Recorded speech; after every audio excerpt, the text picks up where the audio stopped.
Perkembangan politik Indonesia pada masa kemerdekaan, pasca proklamasi kemerdekaan, kondisi politik Indonesia masih belum stabil.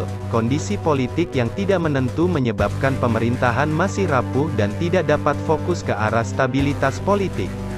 Terbentuknya Republik Indonesia Serikat, sesuai hasil kesepakatan Konferensi Meja Bundar, bentuk Negara Kesatuan Republik Indonesia berubah menjadi Republik Indonesia Serikat. RIS Republik Indonesia Serikat berdiri pada tanggal 27 Desember tahun 1949, dengan Undang-Undang Dasar Sementara sebagai konstitusinya. Sesuai dengan isi konstitusi baru itu, negara berbentuk federasi dan meliputi seluruh daerah Indonesia. Yang tergabung dalam federasi ini antara lain adalah sebagai berikut: negara bagian yang meliputi Negara Indonesia Timur, Negara Pasundan, Negara Jawa Timur, Negara Madura, Negara Sumatera Selatan, Negara Sumatera Timur, dan Republik Indonesia. Satuan-satuan kenegaraan yang meliputi Kalimantan Barat, Kalimantan Timur, Kalimantan Tenggara, Banjar, Dayak Besar, Bangka, Belitung, Riau, dan Jawa Tengah.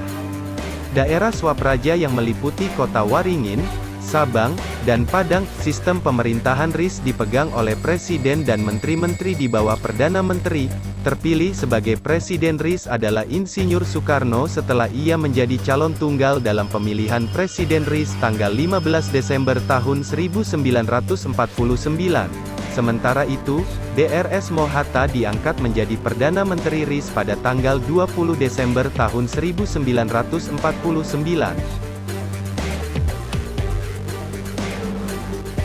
Kembali menjadi Negara Kesatuan Republik Indonesia, bentuk Negara Republik Indonesia Serikat, RIS, ternyata tidak sesuai dengan cita-cita kesatuan dan persatuan bangsa Indonesia.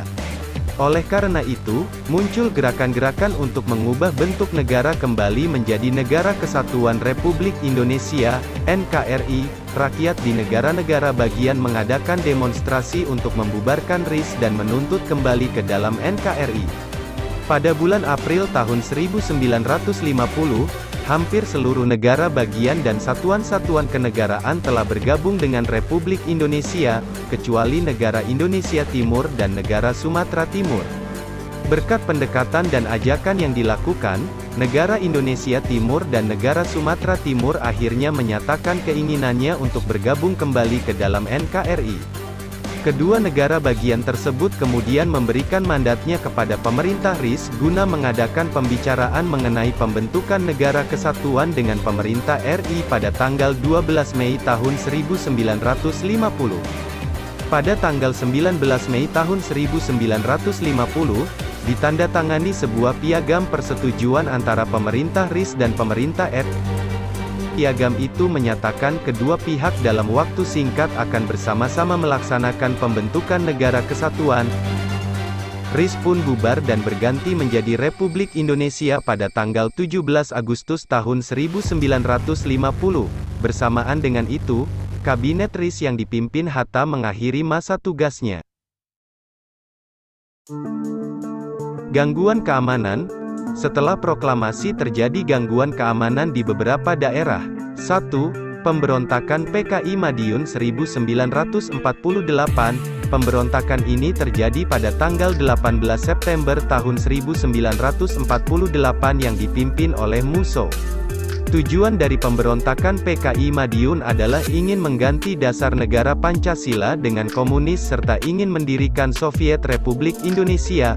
Pemberontakan PKI Madiun melakukan aksinya dengan menguasai seluruh karesidenan Pati.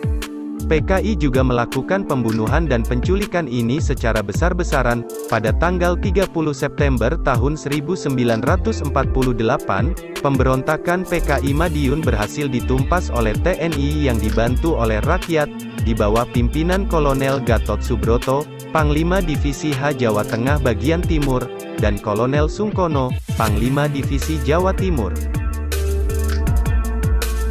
2. Pemberontakan DITII, Darul Islam, Tentara Islam Indonesia.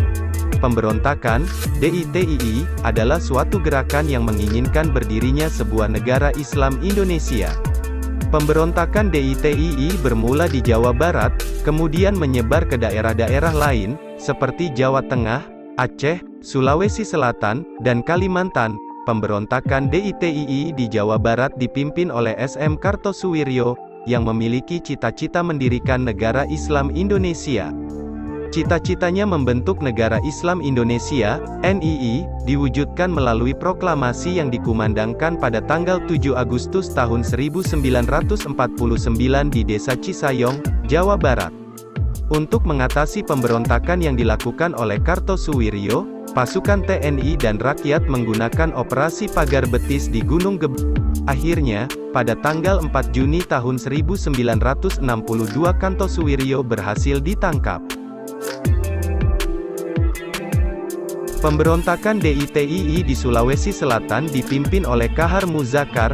Pemberontakan ini disebabkan oleh Kahar Muzakar yang menempatkan laskar-laskar rakyat Sulawesi Selatan ke dalam lingkungan APRI Angkatan Perang Republik Indonesia Serikat, dan ia berkeinginan untuk menjadi pimpinan dan APRIS. Pada tanggal 17 Agustus tahun 1951, Kahar Muzakar bersama dengan pasukannya melarikan diri ke hutan dan pada tahun 1952, ia mengumumkan bahwa Sulawesi Selatan menjadi bagian dari negara Islam Indonesia pimpinan Kartosuwiryo di Jawa Barat. Penumpasan terhadap pemberontakan yang dilakukan oleh Kahar Muzakar mengalami kesulitan, sebab tempat persembunyian mereka berada di hutan yang ada di daerah pegunungan. Akan tetapi, pada bulan Februari tahun 1965 berhasil ditumpas oleh TNI. Pemberontakan DITII di Aceh dipimpin oleh Daud Bereh, yang merupakan mantan gubernur Aceh. Pemberontakan ini disebabkan oleh status Aceh yang semula menjadi daerah istimewa diturunkan menjadi daerah karesidenan di bawah Provinsi Sumatera Utara. Kebijakan pemerintah tersebut ditentang oleh Daud Bereh sehingga pada tanggal 21 September tahun 1953 ia mengeluarkan maklumat tentang penyatuan Aceh ke dalam negara Islam Indonesia pimpinan Kartosuwiryo. Pemerintah Republik Indonesia memberantas pemberontakan ini di Aceh dengan operasi militer dan musyawarah dengan rakyat Aceh, sehingga pada tanggal 17-28 Desember tahun 1962 diselenggarakan musyawarah kerukunan rakyat Aceh dan melalui musyawarah tersebut maka berhasil dicapai penyelesaian secara damai.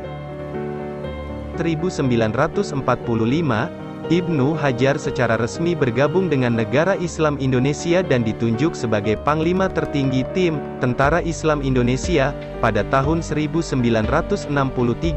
pemerintah Indonesia berhasil menumpas pemberontakan ini. Ibnu Hajar dan anak buahnya berhasil ditangkap. Demikian video singkat tentang kondisi politik Indonesia pasca proklamasi kemerdekaan. Bagi Anda yang punya pendapat silahkan tuliskan kesan Anda di kolom komentar, like serta share video ini, serta subscribe bila belum. Terima kasih telah menonton sampai akhir.